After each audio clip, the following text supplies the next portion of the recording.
Good morning प्यारे साथियों, welcome to be positive classes, a destination for a best education.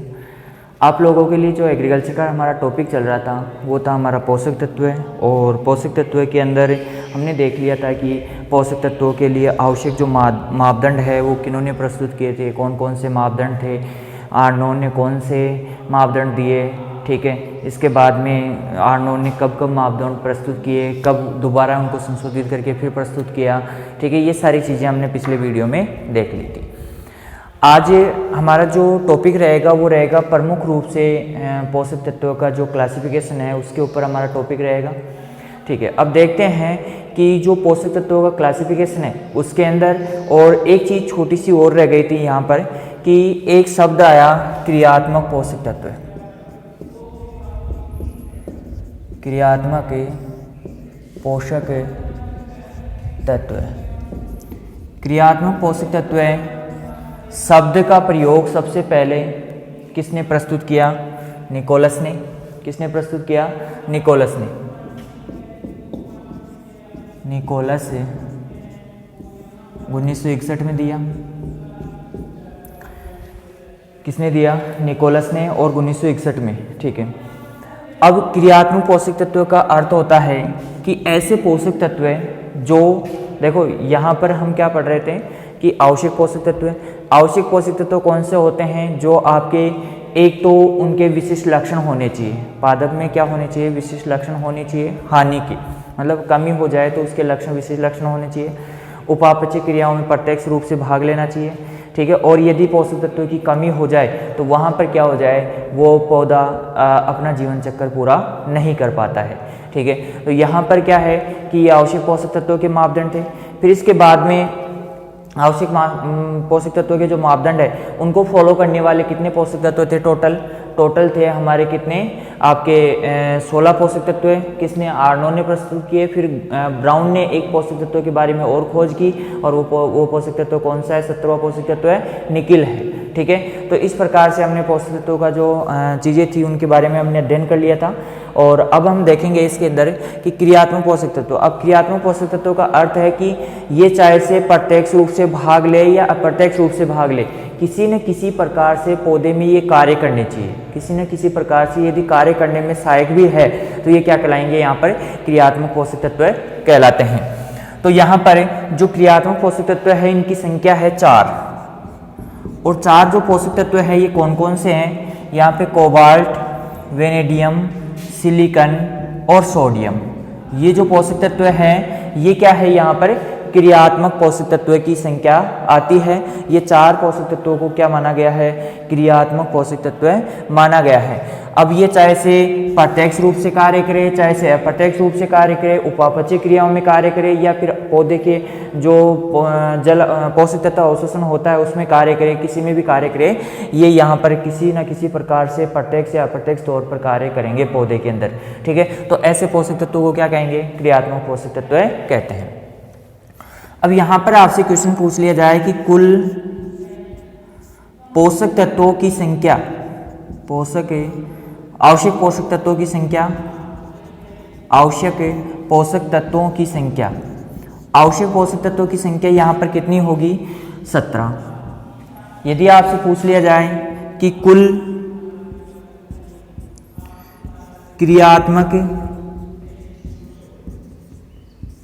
व आवश्यक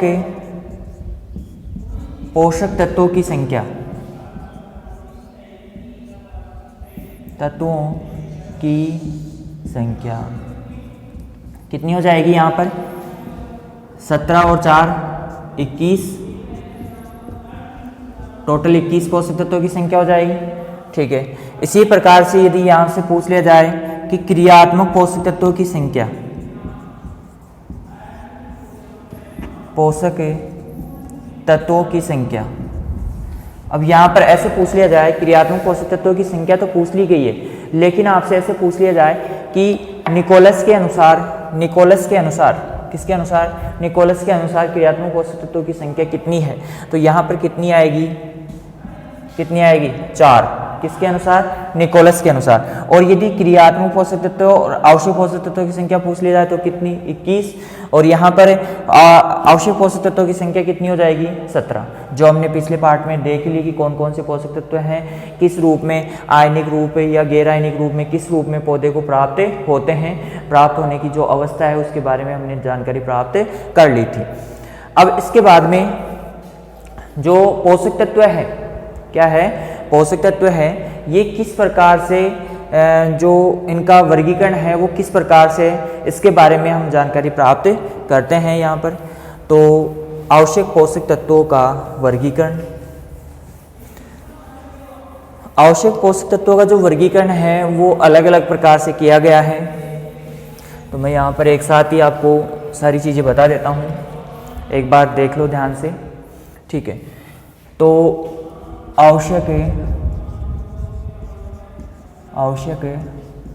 पोषक तत्व का वर्गीकरण क्या है? आवश्यक पोषक तत्वों का वर्गीकरण, ठीक है। आवश्यक पोषक तत्वों का वर्गीकरण है, ये किस प्रकार से किया गया है? सबसे पहले पादप में मात्रा के आधार पर,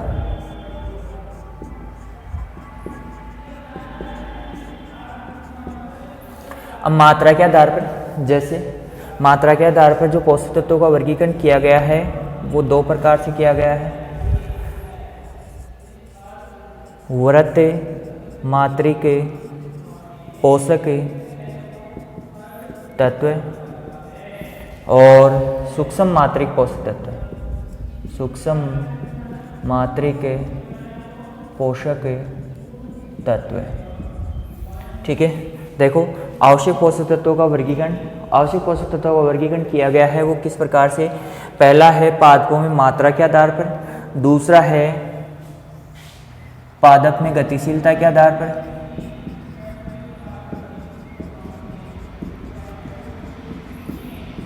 गतिशीलता के आधार पर, और तीसरा है मर्दा में गतिशीलता के आधार पर। कितने प्रकार से? 3 प्रकार से किया गया क्लासिफिकेशन। आवश्यक पोषक तत्वों का वर्गीकरण 3 प्रकार से किया गया है, पादपों में मात्रा के आधार पर, पादपों में गतिशीलता के आधार पर और पादपों में मर्दा में गतिशीलता के आधार पर। तो पादप में गतिशीलता मतलब पादप में गतिशील है, कम गतिशील है, अधिक गतिशील है या फिर क्या है? अगतिशील है, ठीक है। और मर्दा में गतिशील, ऐसे पोषक तत्व जो मर्दा में गति करते हैं, तीव्र गति वाले हैं, मध्यम गति वाले हैं या अगतिशील है, ठीक है। तो इस प्रकार से क्या किया गया है? इनका वर्गीकरण किया गया है। देखो वर्त मात्रिक पोषक तत्व और सूक्ष्म मात्रिक पोषक तत्व है। अब जो वर्त मात्रिक पोषक तत्व है इसको 3 भागों में बांटा गया है। वर्त मात्रिक पोषक तत्वों को देखो, पहला है बुनियादी पोषक तत्व, बुनियादी या आधारभूत तत्व, ठीक है। इसके बाद में जो दूसरा है वो है आपका, यहाँ पर मैं दूसरा यहाँ पर लिख देता हूँ, ठीक है। देखो यहाँ पर पहला क्या आ गया? बुनियादी या आधारभूत हो गया, ठीक है। और इसके बाद में आपका जो आता है प्राथमिक, और इसके बाद में ये आ जाता है द्वितीयक पोषक तत्व है, प्राथमिक पोषक तत्व है, ठीक है। यहाँ पर सूक्ष्म मात्रिक पोषक तत्व, सूक्ष्म मात्रिक पोषक तत्व किसी प्रकार से क्लासिफिकेशन नहीं किया गया। सूक्ष्म मात्रिक पोषक तत्व होते हैं। यहाँ पर देखो कि वर्त मात्रिक पोषक तत्व किसको मानेंगे हम? जिनकी पौधों को आवश्यकता 1 ppm से अधिक होती है, मतलब 1 ppm पार्ट्स पर मिलियन से अधिक मात्रा आवश्यक है पौधे को, तो वो क्या कहलाएगा? यहाँ पर वर्त मात्रिक पोषक तत्व है। क्या कहलाएगा? वर्त मात्रिक पोषक तत्व कहलाता है। मतलब 1 ppm से यदि ज़्यादा मात्रा आवश्यक है तो वो क्या कहलाएगा? वर्त मात्रिक पोषक तत्व कहलाएगा। और यदि सूक्ष्म मात्रिक पोषक तत्व तो यहाँ पर 1 ppm से कम मात्रा, 1 ppm से कम मात्रा की आवश्यकता है तो ये क्या होगा? यहाँ पर आपका सूक्ष्म मात्रिक पोषक तत्व कहलाते हैं। अब देखो बुनियादी जो आधारभूत तत्व होते हैं उसके अंदर आता है CHO, कार्बन, हाइड्रोजन और ऑक्सीजन। कार्बन, हाइड्रोजन और क्या आता है? ऑक्सीजन आता है। इसके बाद में प्राथमिक पोषक तत्वों में आता है पी और ये आपका के, फिर इसके बाद में यहाँ पर आता है कैल्शियम, मैग्नीशियम और क्या आता है यहाँ पर कैल्शियम, मैग्नीशियम और क्या आता है सल्फर। तो ये तत्व आते हैं आपके किसमें वर्तमात्रिक पोषक तत्वों में। वर्तमात्रिक में भी तीन पार्टों में बांटा गया है, आधारभूत या बुनियादी पोषक तत्व है, प्राथमिक पोषक तत्व और द्वितीयक पोषक तत्व है। जो वर्तमात्रिक पोषक तत्व है उसकी मात्रा 1 ppm से अधिक पौधे को आवश्यकता है, 1 ppm से ज़्यादा मात्रा पोषक तत्व की आवश्यकता है तो वहाँ पर क्या हो जाएगा वर्तमात्रिक पोषक तत्व, और यदि 1 ppm से मात्रा कम आवश्यक है पौधों को तो क्या कहलाएगा सूक्ष्म मात्रिक पोषक तत्व कहलाते हैं। यहाँ पर बुनियादी आधारभूत तत्व है जो आपको जो कार्बन, हाइड्रोजन, ऑक्सीजन है, यहाँ पर देखो कार्बन CHO लिखा है मैंने, कार्बन, हाइड्रोजन, ऑक्सीजन। तो कार्बन, हाइड्रोजन और ऑक्सीजन आपके जल और वायुमंडल से मिल जाते हैं। जल और किससे मिल जाते हैं? वायुमंडल से ये पोषक तत्व पौधों को प्राप्त हो जाते हैं। तो कार्बन, हाइड्रोजन, ऑक्सीजन, क्लियर है। फिर इसके बाद में प्राथमिक पोषक तत्व है NPK, नाइट्रोजन, फास्फोरस और पोटास, ये क्या है आपके प्राथमिक पोषक तत्व है। इसके बाद में द्वितीय पोषक तत्व है।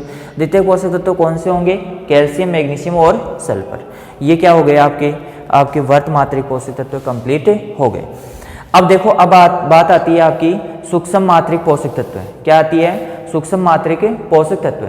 अब देखो सूक्ष्म मात्रिक पोषक तत्व कौन कौन से हैं, आप लोग यहाँ पर ऐसे लिखते जाओ, Fe, Mn, मैग्नीशियम और आपका जिंक, ठीक है। देखो क्या क्या आता है इसमें, आ गया आपके कौन से CHO, NPK, calcium, magnesium, sulphur. 17 हमने कल लिखे थे, पिछले वीडियो में लिखे थे। तो उसके अंदर जो 17 थे उसमें से जो बाकी कितने हो गए, 1 2 3 6 3 9 हो गए। कितने बच गए? 17 में से 9 गए तो 8 बच गए। तो 8 पोषक तत्व यहाँ पर आपको लिखना है, ठीक है। तो अब कौन कौन से पोषक तत्व बचे हैं इसके बारे में आपको पता होगा। आपके कॉपर, बोरोन, मोलिब्डेनम, क्लोरीन और आपका निकिल। देखो 1 2 3 4 5 6 7 8 पोषक तत्व हो गए। तो यहाँ पर iron, manganese, zinc, copper, boron, molybdenum, chlorine और निकिल, ये जो तत्व होते हैं इनको क्या कहते हैं? इन तत्वों को ट्रेस तत्व भी कहते हैं।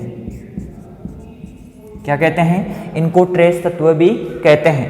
अब देखो यहाँ पर ट्रेस तत्व कहते हैं क्योंकि ये सूक्ष्म मात्रिक पोषक तत्व होते हैं। इसमें भी यदि हम ट्रेस तत्वों में भी देखें, सूक्ष्म मात्रिक पोषक तत्वों में भी देखें तो ये जो सूक्ष्म मात्रिक पोषक तत्व उसमें सबसे ज़्यादा आवश्यक होता है। मतलब सूक्ष्म मात्रिक पोषक तत्वों में सर्वाधिक मात्रा में कौन आवश्यक होता है? आयरन। मतलब सर्वाधिक मात्रा में, सभी पोषक तत्वों में नहीं, ये केवल सूक्ष्म मात्रिक पोषक तत्व है इनमें है। फिर इसके बाद में यहाँ पर मोलिब्डेनम है, ये क्या है? सूक्ष्म मात्रा में, बहुत कम मात्रा में, सर्वाधिक मात्रा में, यहाँ पर लिख लो बहुत कम मात्रा। क्या लिख लो? बहुत कम मात्रा में आवश्यक होते हैं।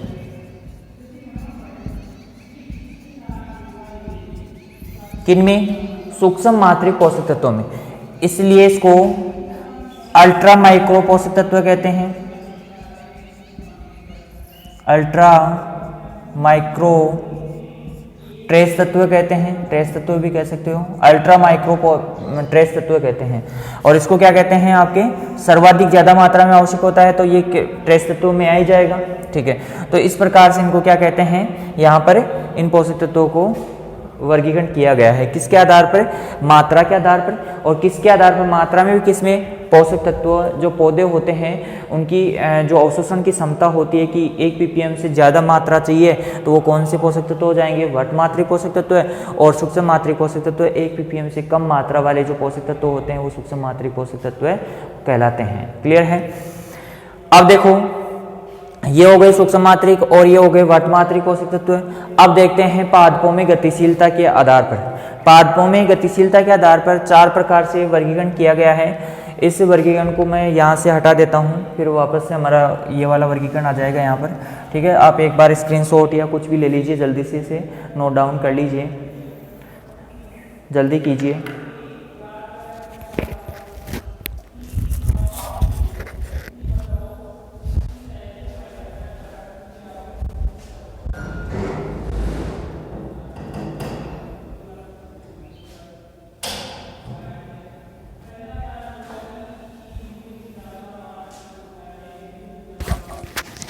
नोट डाउन कर लिया होगा आपने, जल्दी कीजिए।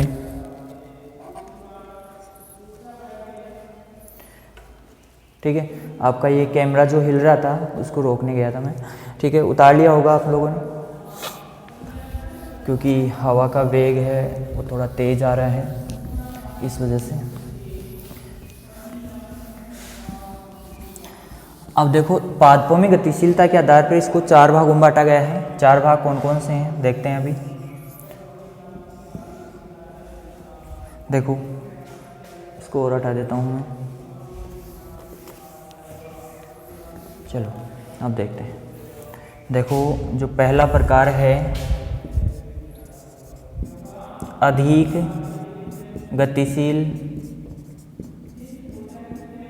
तत्व, फिर इसके बाद में आता है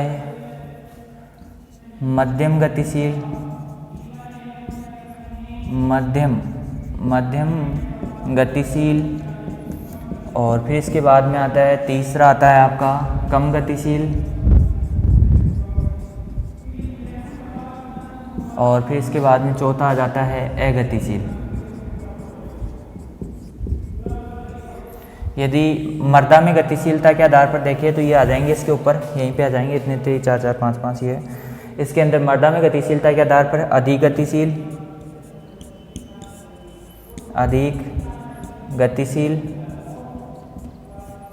और यहाँ पर आ जाएगा आपका कम गतिशील, और इसके बाद में चौथा आ जाएगा आपका, सॉरी तीसरा आ जाएगा अगतिशील। ठीक है, तो इस प्रकार से क्या किया गया, इसका क्लासिफिकेशन किया गया है। देखो, पादपों में गतिशीलता के आधार पर अधिक गतिशील और मध्यम गतिशील, कम गतिशील और अगतिशील, इस प्रकार से इसको 4 प्रकार से बांटा गया है। यहाँ पर अधिक जो गतिशील है वो है NPK, nitrogen, phosphorus, potash, magnesium और आपका मोलिब्डेनम। ये जो तत्व हैं ये आपके कितने तत्व हो गए, 5 तत्व हो गए। ये पांचों क्या है, अधिक गतिशील है। ठीक है, मध्यम गतिशील है वो तत्व है एकमात्र जिंक। जिंक क्या है, मध्यम गतिशील तत्व है, कहलाता है यहाँ पर। ठीक है, अब देखते हैं कम गतिशील। तो कम गतिशील जो तत्व आते हैं आपके Fe, Mn, Cu, Fe, Mn, Cu, copper, इसके बाद में आपका आ जाता है सल्फर। ठीक है, देखो यहाँ पर अधिक गतिशील, मध्यम गतिशील और कम गतिशील, और कम गतिशील में आपके हो गए सल्फर, और इसके बाद में एक और आ जाता है आपका आ जाता है क्लोरीन। ठीक है, तो इस प्रकार से ये कौन से तत्व हो गए, कम गतिशील तत्व हो गए। और इसके बाद में आपका जो आता है अगतिशील तत्व है वो है कैल्शियम और बोरोन। ये जो 2 तत्व हैं ये क्या है, आपके अगतिशील तत्व कहलाते हैं यहाँ पर। यानी कि जो पादप होते हैं इसके अंदर आपको ये गतिशील अवस्था में नहीं पाए जाते हैं। अब देखो यहाँ पर ये अधिक गतिशील है, तो ये आपका पादप है। यहाँ पर देख लो, ये आपका पादप है। इस पादप में इस प्रकार से पत्तियां बनी होगी। ठीक है, ये जड़ें, ये इस प्रकार से कोई पादप है, दिख रहा है, हाँ दिख रहा है। अब देखो, कोई भी पादप है अधिक गतिशील है, पादप में पोषक तत्व अधिक गतिशील है, तो वो जैसे मान लो NPK, MgMO, ये 5 तत्व क्या है, अधिक गतिशील है। और ये 5 तत्व अधिक गतिशील होने की वजह से ये पौधों में जैसे अब्जॉर्ब होता है, यहाँ पर ये सीधा ही कहाँ पर पहुँच जाता है, यहाँ पर ऊपर वाली पत्तियों में पहुँच जाता है। नीचे वाली पत्तियों में किसी प्रकार का कोई ठहराव नहीं होता है, और कम यहाँ पर बर्फाई होने के पश्चात क्या होता है, यहाँ पर फैलता है। इन साइड वाली जो पत्तियां होती है यहाँ पर पहुँचे पाता है। तो जो कमी के लक्षण होंगे वो नीचे की पत्तियों में हो जाएंगे। यहीं पर लिख लो, कमी के लक्षण। कमी के लक्षण होंगे नीचे की पत्तियों में। नीचे की पत्तियों में क्या हो जाएंगे, कमी के लक्षण उत्पन्न होंगे यहाँ पर। ठीक है, इसके बाद में मध्यम गतिशील जिंक। जिंक मध्यम गतिशील है, तो इसके कमी के लक्षण कहाँ पे होंगे, वही मध्यम भाग में क्या होंगे, इसके कमी के लक्षण दिखाई देंगे मध्यम भाग में। मध्यम भाग में यानी कि बीच के पार्ट में क्या हो जाएगा, ये मध्यम गतिशील है तो मध्यम जो पार्ट होगा वहीं पर पोषक तत्व नहीं पहुंच पाएंगे। इसके बाद में कम गतिशील तत्व है, कम गतिशील तत्व है यहाँ तक तो पहुंच जाएंगे, जो आपका नीचे वाला पार्ट है इसमें तो पोषक तत्व पहुंच जाएंगे, लेकिन ऊपर वाले में नहीं जा पाते हैं। क्यों नहीं जा पाते हैं? क्योंकि गतिशीलता बहुत कम है, तो यहीं की जो कोशिकाएं हैं वही उपयोग कर लेगी इस जो कम गतिशील है, और ऊपर वाली पत्तियों में क्या हो जाएगा, इसके लक्षण दिखाई देते हैं। तो ऊपरी पत्तियों में लक्षण दिखाई देते हैं। और अगतिशील तत्व कैल्शियम और बोरॉन, कैल्शियम बोरॉन की कमी है वो पूर्ति हो जाएगी आपकी यहाँ पर इन्हीं चीज़ों में, यहीं पर जो पौधे की ये पत्तियां हैं इन्हीं में क्या हो जाएगी, यही पौधे की जो पत्तियों की कोशिकाएं हैं वही यहाँ पर उपयोग कर लेगी, और कैल्शियम और बोरॉन ऊपर तक नहीं पहुँच पाएगा। तो इसका जो कमी के लक्षण दिखाई देते हैं वो शीर्षस्थ कलिकाओं में, शीर्षस्थ कलिकाओं में क्या होते हैं, इसके कमी के लक्षण दिखाई देते हैं। तो आप लोगों को यहाँ पर ध्यान देना है। देखो यहाँ पर हम सबसे पहले बात करते हैं, देखो अधिगतिशील NPK MgMO, nitrogen, phosphorus, potash और मैग्नीशियम और मोलिब्डेनम, ये जो पोषक तत्व है ये क्या है, अधिक गतिशील है पौधे में। अधिक गतिशीलता के कारण बहुत जल्दी से क्या हो जाएंगे, पोषक तत्व सारे के सारे ऊपर पहुंच जाएंगे, और नीचे वाली पत्तियों में क्या हो जाएंगे, इसकी कमी के लक्षण दिखाई देते हैं। मध्यम गतिशील जिंक, जिंक क्या है यहाँ पर, मध्यम गतिशील है, तो मध्यम भाग में इसके लक्षण दिखाई देते हैं। ठीक है, ये एकमात्र है जिसमें जैसा गतिशील है वैसे के वैसे लक्षण दिखाई दे रहे हैं, उसी भाग में पादप के उसी भाग में लक्षण दिखाई देते हैं। फिर इसके बाद में कम गतिशील, कम गतिशील है आयरन, मैग्नीज, कॉपर और सल्फर और क्लोरीन, ये क्या है, कम गतिशील है। कम गतिशील होने की वजह से ये क्या है, नीचे वाले क्षेत्रों में रह जाते हैं पौधे के, ऊपर वाले भाग में नहीं पहुंच पाते हैं, इसलिए लक्षण कहाँ पे दिखाई देंगे, ऊपरी पत्तियों में लक्षण दिखाई देते हैं। फिर इसके बाद में अगतिशील तत्व, अगतिशील तत्व कैल्शियम और बोरॉन है, और ये अगतिशील होने की वजह से ऊपर वाली जो पत्तियां हैं वहां पर कमी पाई जाएगी, और कमी होंगे तो लक्षण भी वहीं पर दिखाई देंगे, तो शीर्षस्थ कलिकाओं में क्या हो जाती है, इसके कमी के लक्षण दिखाई देते हैं। क्लियर है? यह हो गया आपका किसके आधार पर, पादपों में गतिशीलता के आधार पर वर्गीकरण कंप्लीट हो जाता है। आपसे यही क्वेश्चन पूछा जा सकता है कि मात्रा के आधार पर, पादपों में गतिशीलता के आधार पर, मृदा में गतिशीलता के आधार पर, ऐसे पूछा जा सकता है। तो पादपों में मात्रा के आधार पर वर्त मात्रा कौन सा पोषक तत्व है, सूक्ष्म मात्रिक पोषक तत्व कौन सा है, और काफी एग्जामों में पूछा भी जा चुका है ये चीज। ठीक है, अब इसके बाद में मृदा में गतिशीलता के आधार पर 3 भागों में बांटा गया है, अधिक गतिशील, कम गतिशील और अगतिशील पोषक तत्व। तो यहाँ पर जो होता है अधिक गतिशील कौन से पोषक तत्व होते हैं, किसमें, मृदा में। देखो अधिक गतिशील में आता है नाइट्रोजन NO3-, देखो ध्यान से देखना, ये चीज यहाँ पर स्पष्ट रूप से बताई गई है। देखो NO3, सल्फर, क्लोरीन, और देखो यहाँ पर कौन कौन सा, NO3 हो गया, सल्फर हो गया, क्लोरीन हो गया, बोरॉन हो गया, और आपका मैग्नीज हो गया, Mn, मैग्नीज, मैग्नीशियम नहीं, मैग्नीज हो गया। ठीक है, इसके बाद में आपका इसके अंदर जो कम गतिशील है उसमें NH4+,